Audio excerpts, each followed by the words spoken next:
आणि एक महत्त्वाची बातमी मुख्यमंत्री शिंदेंकडून राज्यातल्या तरुणांसाठी योजना जाहीर करण्यात आलेली आहे।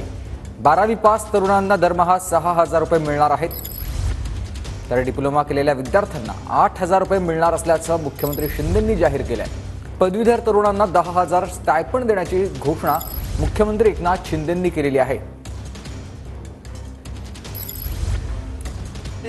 काही लोक म्हणाले लाडकी बहीण तर केलं, लाडका भावाचं काय? मग लाडका भावाचं पण केलं। आता जो 12वी झालाय त्याला 6,000, डिप्लोमा झालाय त्याला 8,000, डिग्री झालाय त्याला 10,000 रुपये महिन्याला।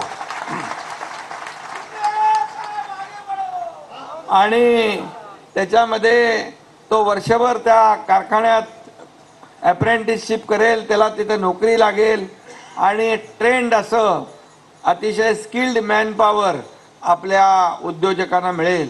आणि म्हणून ते पैसे जे आहे हे सरकार भरणार आहे। अप्रेंटिसशिपचे इतिहासात पहिल्यांदा अशा प्रकारची योजना आपण सुरू केलेली आहे।